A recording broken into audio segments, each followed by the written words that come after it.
Hare Krishna, Hare Krishna, Krishna Krishna, Hare Hare, Hare Rama, Hare Rama, Rama Rama, Hare Hare. As we very happily welcome again Mukunda Datta Prabhu and his better half, as they say in English, or just half, Ardangini. Also, I spoke the other morning on Falldown from Krishna consciousness. Not a very enlivening subject, we may say, but a relevant subject. As it happens, as I mentioned, there may be gross fall down, philosophical fall down. It's something like the different kinds of pralaya which are mentioned in the Bhagavatam. One of them is nitya pralaya. It's always going on, all the time. The action of time is always degenerating. That's confirmed by modern science. Cells are becoming destroyed, and time degenerates bodies, societies, civilizations, and the whole universe. So, in the same way, there's nitya pralay in our way we experience again and again our own. It may not even be visible, but within our own minds, how we don't always mentally adhere to the desired level of Krishna consciousness. But that's to be expected, because we are in sadhana dasha. We are in the stage of trying to become purified, and that means that we're not fully pure. That doesn't mean it's good. It's not good to be anything but fully Krishna conscious. That's one perspective. Another perspective, that it's good that at least we're trying to be Krishna conscious. So it can be expected. There'll be ups and downs. But the check has to be there. That which we're very afraid of is that we go down so badly that it's not just a matter of readjusting. It's not that we're basically practicing Krishna consciousness and we're just adjusting and keeping on with the practice, but we actually can get to the point where we're not even properly practicing, and that's a disaster. If someone takes to Krishna consciousness, it's a great loss if we consider how much we're trying to bring people into Krishna consciousness, and then they practicing it, and then they just seemingly throw away the opportunity, and so much training, so much effort has gone into them, and then they're gone. It's like in the army, so much training goes into making a soldier fit for fighting. So to even lose one is a loss. What to speak if they are a part of the elite corps. Well, from another perspective, spiritual advancement and activities in Krishna consciousness, they're never lost. Neha bhikramanaashosti pratyavayo na vidyate swapamapyasya dharmasya trayate mahato bhayat. You all know this verse. Do you? You all know this verse? Do you know? You don't know. You don't know it. You should learn. You're quite new. It's a very encouraging verse. And Krishna says that on this path there is no loss or diminution.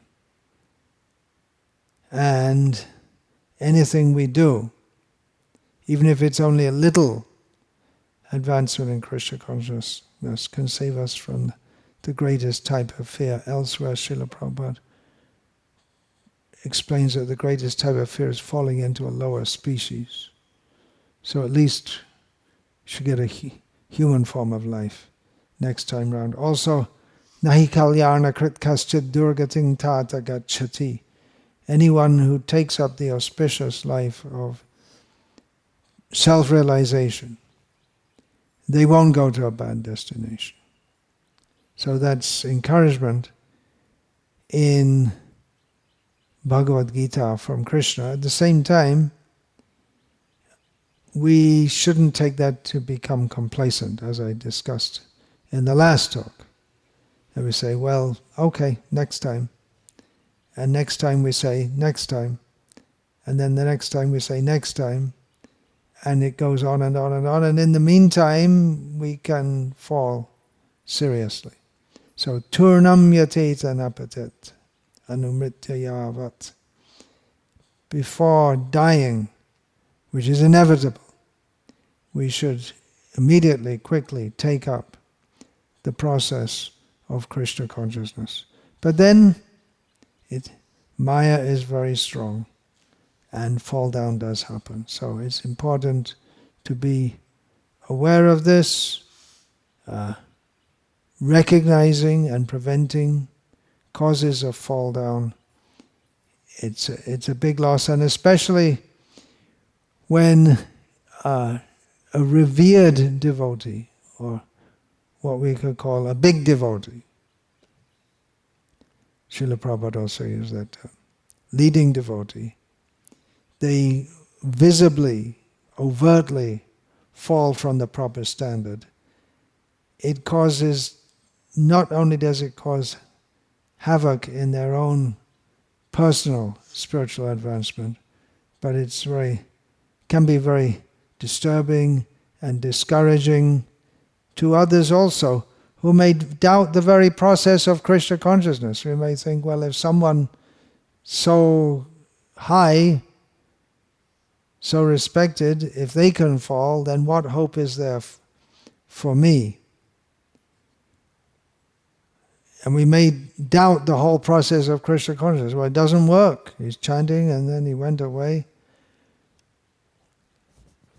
Another angle on this is that fall downs confirm the teachings of Krishna consciousness, because it's not a lottery that someone has to fall down. It's not like Big Bang Theory. It all happens by chance. But we may not see the causes of fall down, but they are there. If one doesn't apply oneself properly to the process, then one is in a very dangerous position.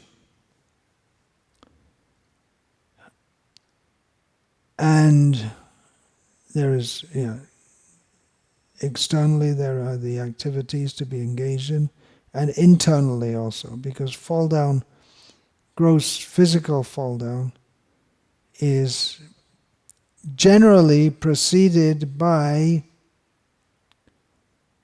internal mental fall down, which may come from doubts. It may not always be. We see in the case of Ajamil, from what we understand from Shukdev Goswami, it wasn't that he was deliberately or cultivating doubts or any such thing, but when he saw a grossly sexual scene, that agitated his mind. It says he tried to control his mind, But he didn't, and then he just completely lost it, really very badly lost it. But that whole Ajamil story confirms Nahi kalyana krit kaschid durgating tata gacchati, because later Yamaraj tells his servants, if they chant the holy names, don't bring them to me. Of course, Ajamil chanted the name of Narayana just at the end of life, but even sometime during life, if one chants, Yamaraj says, don't bring them to me.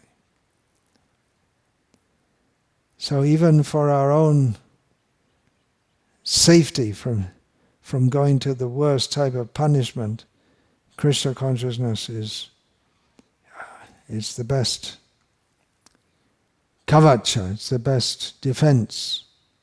But of course, that's not a very high understanding to think. It's not really Krishna consciousness at all, at least as Srila Prabhupada taught it. It's more like smarta consciousness.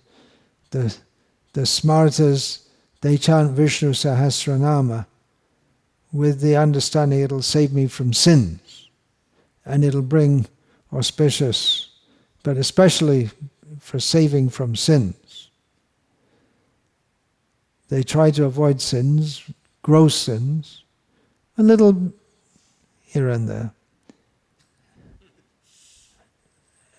But then they're anxious to cover up for it. So they may go to the heavenly planets or at least get born in a smarta Brahmin family again. But it's a long way from pure devotion.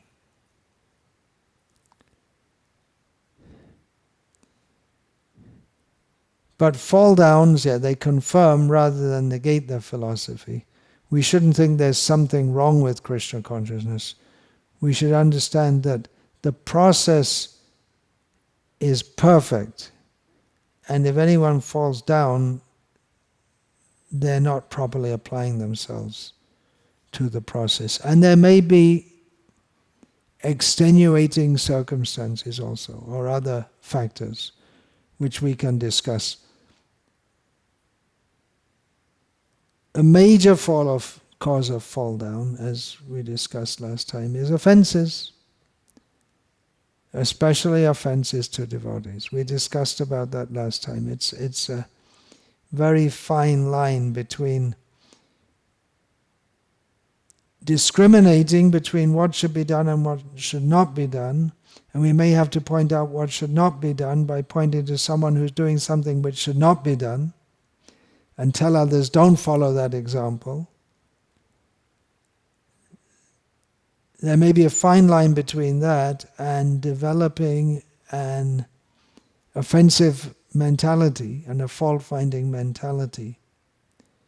In the Nectar of Devotion, Srila Prabhupada writes, as attachment can be invoked, this means attachment to Krishna, but it can be invoked by the association of pure devotees, so attachment can also be extinguished by offenses committed at the lotus feet of pure devotees.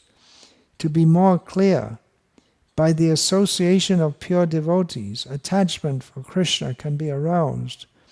But if one commits offenses at the lotus feet of a devotee, one's shadow attachment or para attachment can be extinguished. This extinguishing is like the waning of the full moon, which gradually decreases and at last becomes dark. One should therefore be very careful while associating with pure devotees to guard against committing an offense at their lotus feet. The example is given of the waning moon. Just little gets smaller and smaller and smaller until it becomes as if it's not there at all. So, why should anyone commit offenses? Egoism, pride leads to a fall. One thinks one is better than others. And then the taste for Krishna consciousness starts to decrease. When we have doubts in the process, doubts in the teachings, doubts in the devotees. For some time previously, there was one young man was coming here, and then he got zapped by a quote from the Bible about false prophets. What was that quote? False prophets, beware of false prophets.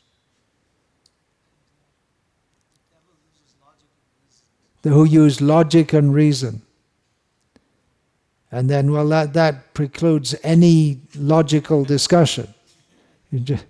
It's again brings us to the position of blind faith. If anyone brings logic and reason to point out that there are multiple problems with your religious ideas, then beware of false logic. It must be false because it goes against what we say. And that was enough for him to quit Krishna consciousness and become, I suppose, a meat-eating Christian.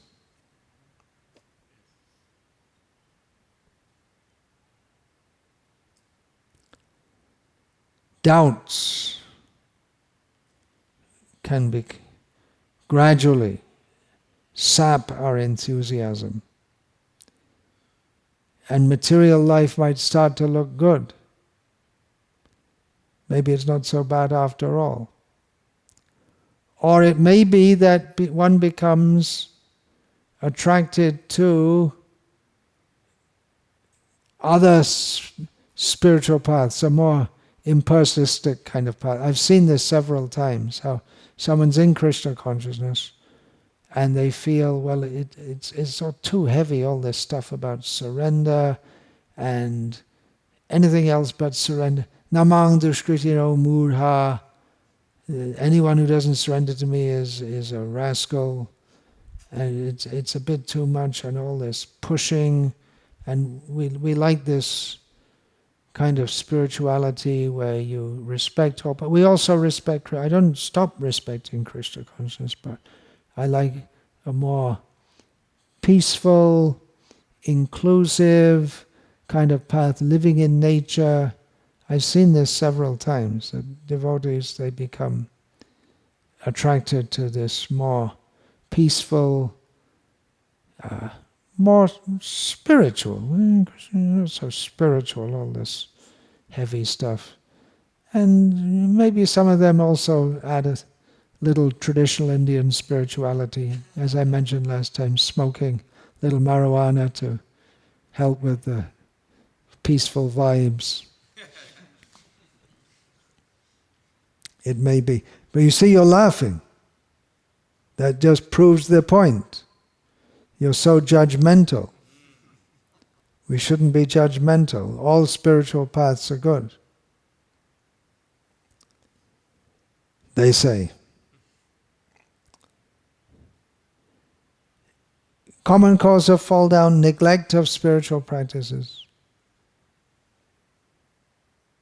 Does that come before fall down, or when one starts to fall down in the mind, then one neglects spiritual practices? Which came first, the chicken or the egg? Krishna himself mentions or describes the process of fall down. It means one is meditating. Bhagavad-gita, Krishna says, to meditate upon me, mamanusmara yudhyacha. Manmana, always think of me. Ananyas chintayanto mam. Always thinking of me. And if we don't think of Krishna, we're going to think of Maya. And this Krishna explains as the process of fall down. Dhyato vishayan pungsa sangasteshu prajayate sangat sanjayate kama kamat krodho bijayate. While contemplating the objects of the senses, a person develops attachment for them. From such attachment, lust develops, and from lust, anger arises. Think about something, start to think about it more and more. We desire it more and more. And then we can indulge in that or not indulge in it. And either way, anger or frustration arises. Because if we indulge in anything except pure Krishna consciousness, then we're going to become frustrated. Either we don't get what we want and we become frustrated, or we do get what we want and it doesn't satisfy us, and then we become frustrated. And then krodhad bhavati sammohat smriti vibhramaha smriti brangshad buddhinasho buddhinashat pranashyati. From anger, complete delusion arises, and from delusion, bewilderment of memory. These are very similar states.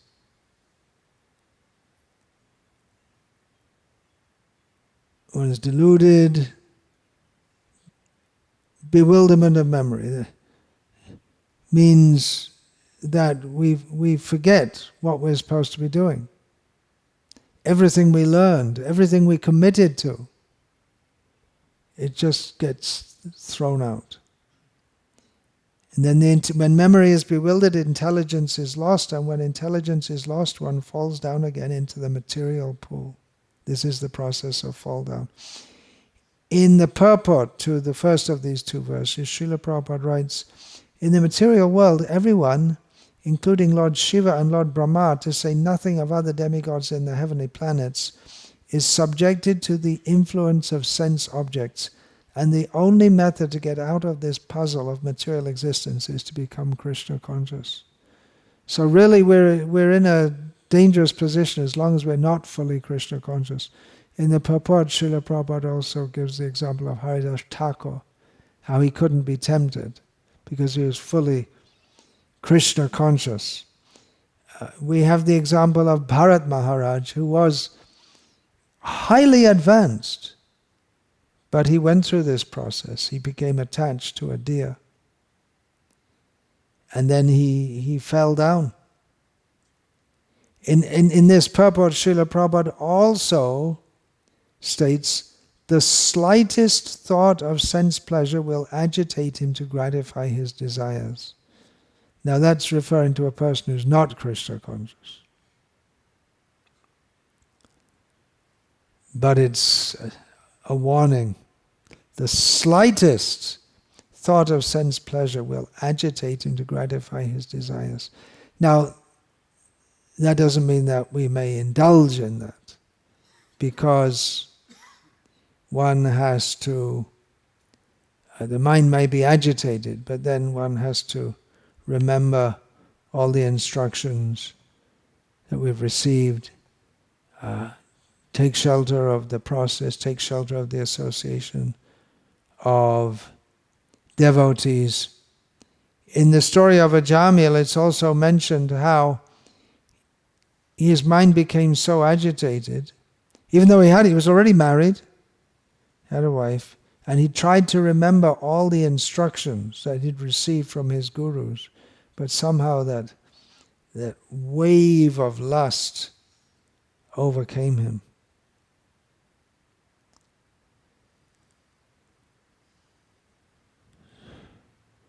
These are points to consider, how this atmosphere of Krishna consciousness we're in, Vaikuntha bubble, oasis in the desert, Srila Prabhupada said, that the centers of Krishna consciousness, they're meant to be oases in the desert of material existence. There's a place where we can come and get spiritual refreshment and nourishment. It's not only water you get in the oasis, but you'll get some food, at least some dates.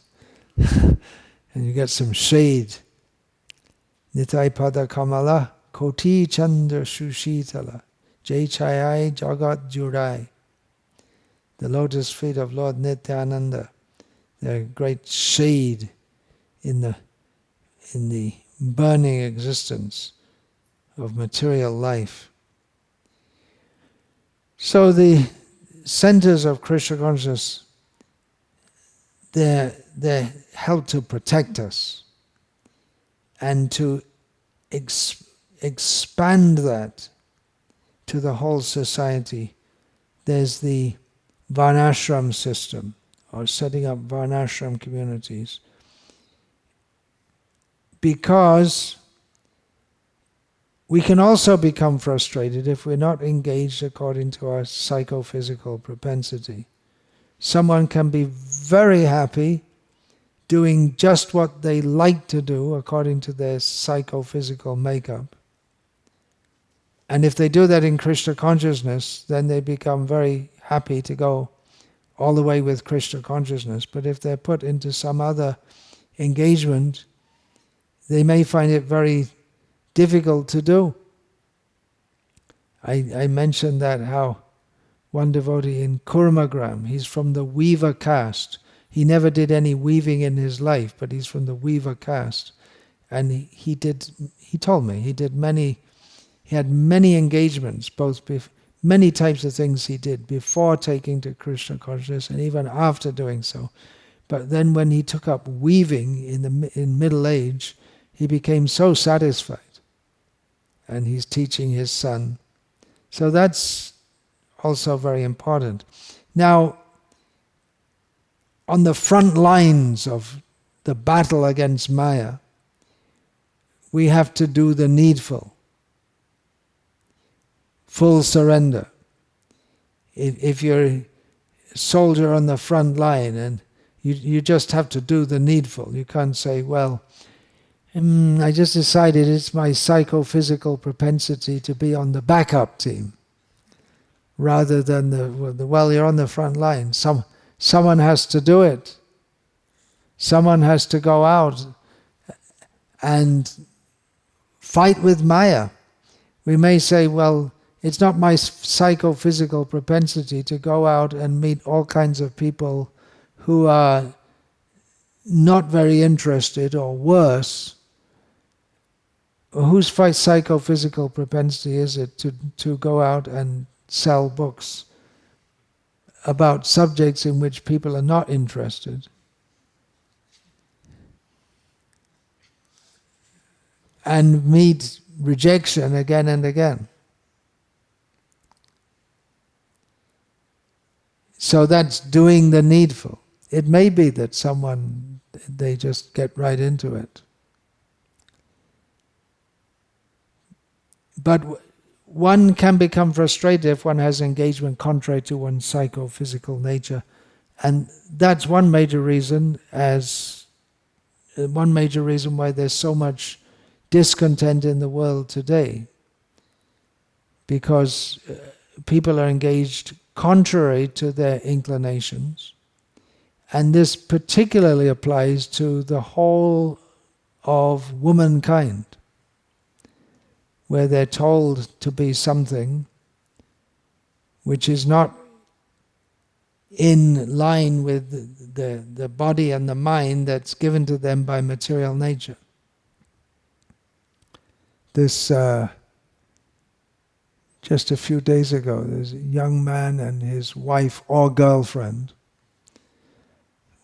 We didn't ask. And they were buying something from us. And she's so happy because she got pregnant. She told her, I'm pregnant for the first time. I just found out yesterday. I'm praying for the child. I'm so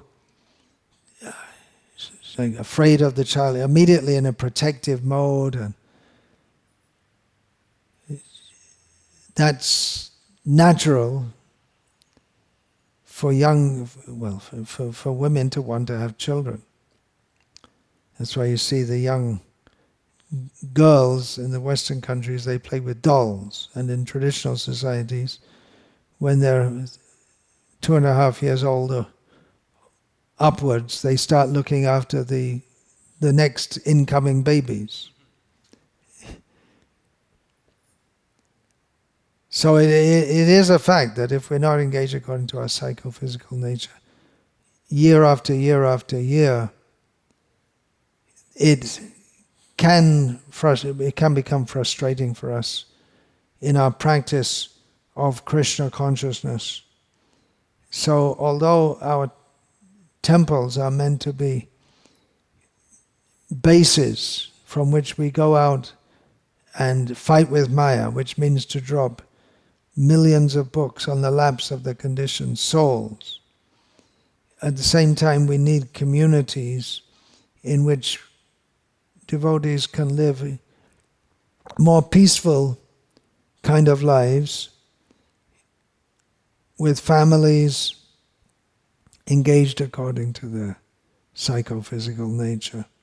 Otherwise, it may be that if one is not satisfied even on the mental platform, then that leads to dissatisfaction with the whole endeavor of Krishna consciousness. That may be a factor. We live in an age of emotional hypersensitivity, which is another factor of the feminization of society, in which people are very, very concerned about their feelings and their emotions, which, to get things done in the world, you can't always put your feelings and your emotions first. There are duties, responsibilities. But the reality that we face is that we're living with a whole generation of people who have been trained to put their own personal feelings is the most important thing. And what you feel like is considered the most important thing, which changes at every moment, especially for that half of the human race which I just mentioned. And there's no logic behind it. And we find that innumerable little things can just upset devotees, and we can't even understand why. And they, even if you ask them, they don't even understand why. They can hardly explain it. There may be valid things also. It may be little things which don't seem that such a big thing that you could get so upset that you want to go away from Krishna consciousness. But when it's going on and on and on, again and again, you might just want to get a good night's sleep, for instance, and then someone's snoring. How many devotees could sleep in this room? Probably more than 100. So, dormitory sleeping, and then someone snoring. And light sleepers, they can't sleep. And there's no opportunity in the day either. And that can be enough, just day after day after day, you get so fed up. I need my own independence. Why? And they may give so many reasons. The real reason is they want to have a place where they can just go to sleep. That's all. Or maybe someone rises, they have the habit of rising very early. I remember in one place I was staying, there was one devotee, he'd always set his alarm for 2 o'clock. He'd never get up at 2 o'clock. He'd never get up at 2 o'clock. But he'd wake me up every morning. And then it would go off after some time, and then again it would go off at 2:20. And he wouldn't wake up. And he wouldn't stop setting his alarm earlier either.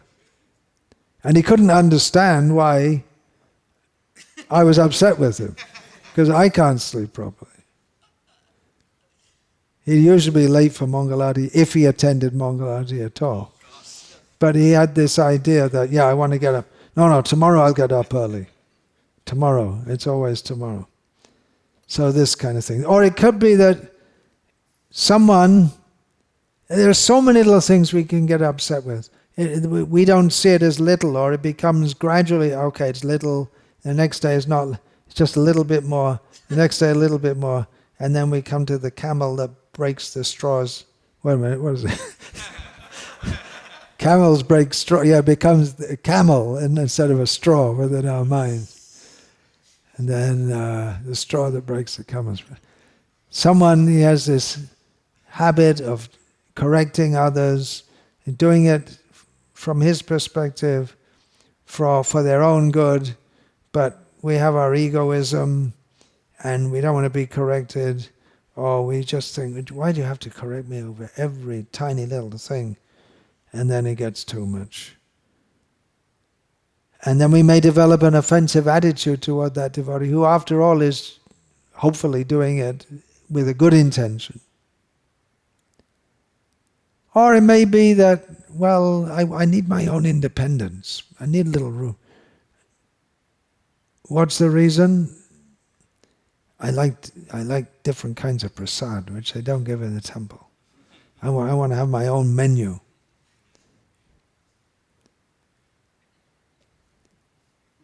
There are so many little things which can cause disturbed devotees' minds. So,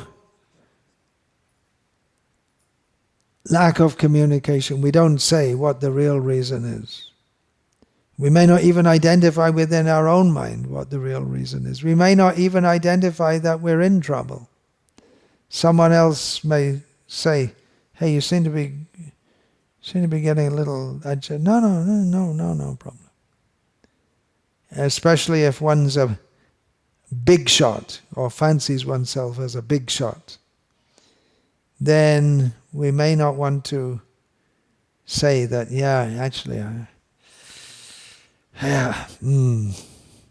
we keep up a facade.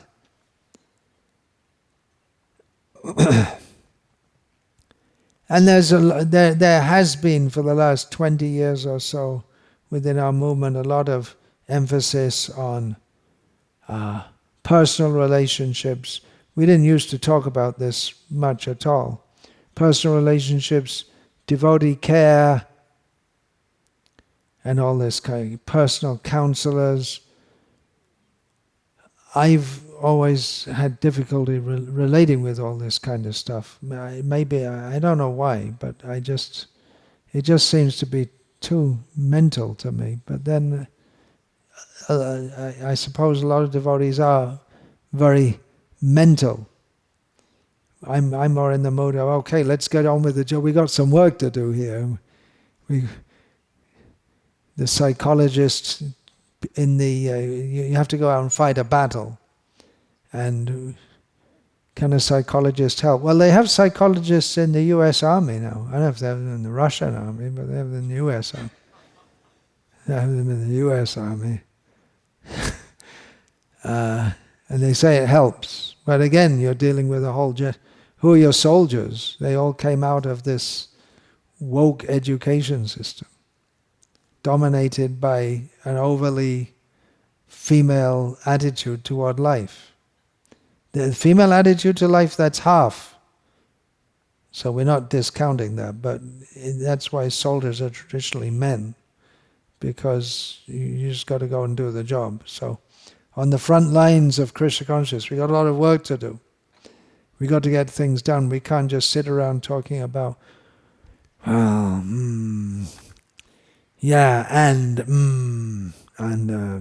else? And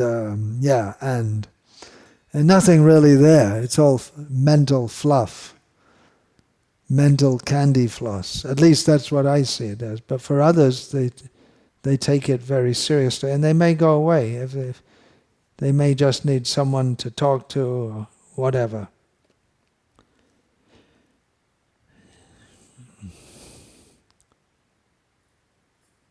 You can get so big that you become isolated from the devotees. Or you may think you're so big that you can't honestly interact with others. Introspection, Bhaktivinoda Thakur talks about introspection. Look at ourselves. What's going on in there? You might not want to look too much because it's too disgusting. Yeah. But we have to be vigilant against pride, duplicity, offenses.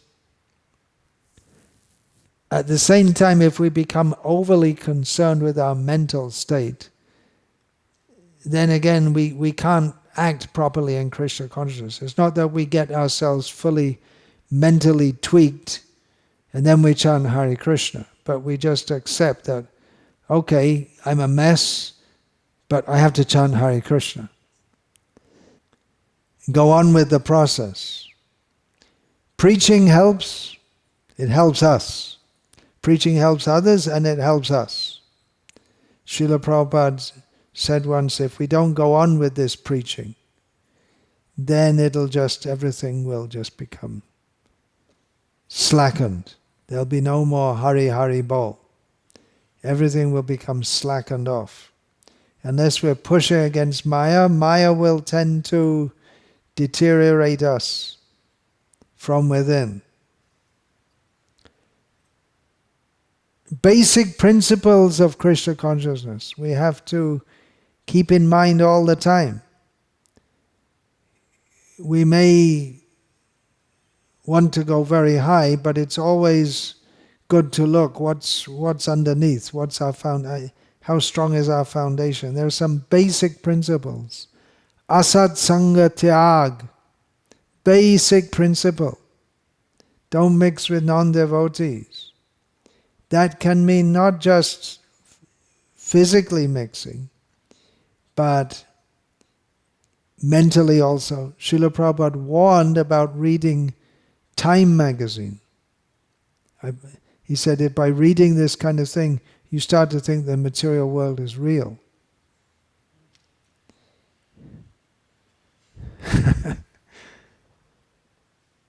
Anyway, in our early days in Bangladesh, we had this strange kind of existence in which we had a landlord who wanted Western tenants so he could goof off with them. He could interact with them.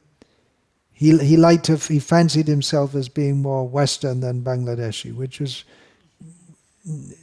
the demarcation was much more in those days than it is now. So he would like to give. It was either I think it was Newsweek magazine. He'd give it to us, and then we're supposed to read it, and then we're supposed to discuss it with him. And he was our landlord, so we had to placate him somehow or other, because if the intelligence services come around, they'll come to him first of all, which they did. Time to time they come and question us. The internal security and all this kind of thing. Government agencies. So, okay, I was reading. It's kind of interesting. But then after a few weeks I just started to think, I'm starting to think like America's great. Because that's the underlying message. I thought, what's going on? It must be that Newsweek. They start to think that America's wonderful and America is the panacea for the whole world is just to just to recognize that America is the greatest and we should all be like America, which is still going on. There's so much military activity is going on with the idea that if you're not in line with the American way of thinking, then there's something wrong with your country. We may need to intervene. Send in the military. And don't worry, after we bombed your whole country and there's no food, we'll drop supplies of hot dogs on you. That I also learned from Newsweek. So, avoiding bad association. Again, there can be a fine line between keeping in contact with the big bad world around us, which we have to interact with in order to preach to the people and understand their mentality to some extent, and becoming entangled and attracted to the ideologies of the world out there. And some other very basic principles which we should always keep in mind. Anukulyasya sankalpa pratikulyasya varjanam. Everything we do should be according to this standard. We should do that which is conducive for our advancement in Krishna consciousness, and whatever is not conducive, we should not do it. And we have to learn what is conducive, what is not conducive. That we can find out from reading Srila Prabhupada's books, that will keep our consciousness, our understanding sharp. Sharpen, what is it? Sharpen the sword or something. One of Kavi's. What is it? Sharpen the knife? Sharpen the intelligence by referring to the spiritual master's instruction. I was just thinking this Kavi has one of his 7 principles. Is it 7 or 8 principles of highly effective people? You have to keep on. You have to keep your knife or something sharp. You have to, in other words, your basic tools that we use for what we're doing, we have to see they're in good order. So to keep our intelligence sharp by referring to the instructions of the spiritual master. Basic things. We have to go very high, but we also have to always keep in touch with the basic things. Know what they are. And not think that now I can go very high and I don't have to follow the basic things. Someone who's actually high may not need to follow the basic things, but generally does anyway to set an example for others. Srila Prabhupada's one godbrother, Bhakti Madhava Maharaj, he was always, this was noted by another of Srila Prabhupada's godbrothers, Bhakti Rakshak Sridhar Maharaj. He was always very attentive to follow all the principles very carefully for the sake of his disciples. And when he was alone with Sridhar Maharaj, he'd just be, he was just like a child. And then they'd just laugh and play and talk and all this. But in the association of his disciples, he'd be very strict. Even small, seemingly small deviations can lead to disaster. How can we remember all these different things? What to do, what not to do? Well, we internalize it. It should become obvious that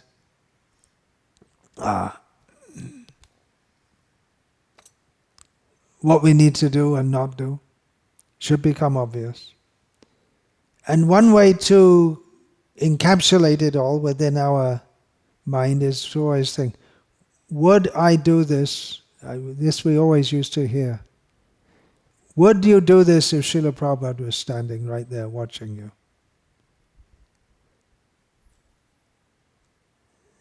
He is. Super Soul is there. Everything is seen. Yeah, even small things can lead to disaster. Seemingly small things. Chaitanya Mahaprabhu we find twice in Caitanya-caritamrta. Bishayer onna kaile dushta haimon. He said this twice. Once in relation to Advaita Acharya and once in relation to Raghunath Das, speaking to Swarup Damodar. Why is that? Eating food, and specifically grains is mentioned here, but food in general, of materialistic people, contaminates the mind, and then man dushto haile nahe Krishna smaran. And when the mind is contaminated, one doesn't remember Krishna. And then Krishna smriti binu hoy nishfal jivan. Then your life is spoiled. Your life is useless, wasted. Small thing.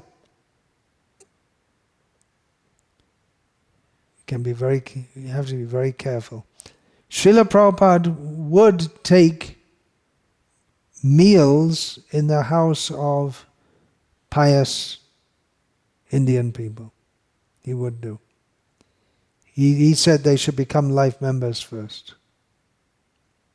He would do that with his disciples. And that became the norm. And I remember in England, when devotees were traveling for weeks and weeks outside of London, and they would stay in areas in North England where there were many pious Hindus, and they would eat daily in their houses, parties of 2 men. And they mentioned that after, even though it's very good cooking, very good cooking, but at the same time it doesn't have that same feel like prasadam, and you feel it, even though they're going out, they're working hard day after day to enroll. At that time they were enrolling life members, and it was a social obligation. If you don't eat, then it's taken as an insult. You have to eat in their home. So it became part of the preaching. But at the same time, they felt that you feel it after some time, how even though these are pious people, but at that time even many Gujaratis in England didn't even eat onions or garlic. So they hadn't, like Shivaram Maharaj was saying the other day, he'd be initiating these old Gujarati women, they're saying the 4 regulated principles. They don't know what the principles are. They memorize them, but they've never done it. The most sinful thing they've done in their life is drinking tea, probably. But at the same time, they're not pure devotees. Now many in England are. Many in the next generation have become good devotees. But small thing, seemingly small thing.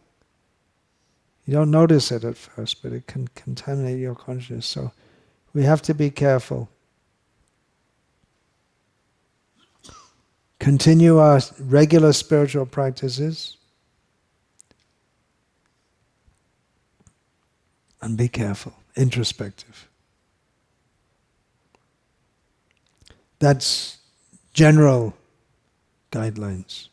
And Krishna willing, speak more about this tomorrow. And again, it may not be the most enlivening, but it's important topics. And if there's time, we can make time also. There can be some more interaction, discussion. Hare Krishna. Vancha kalpatarubhyascha kripa sindhubhya evacha patitanam pavanebhyo vaishnavebhyo namo namaha.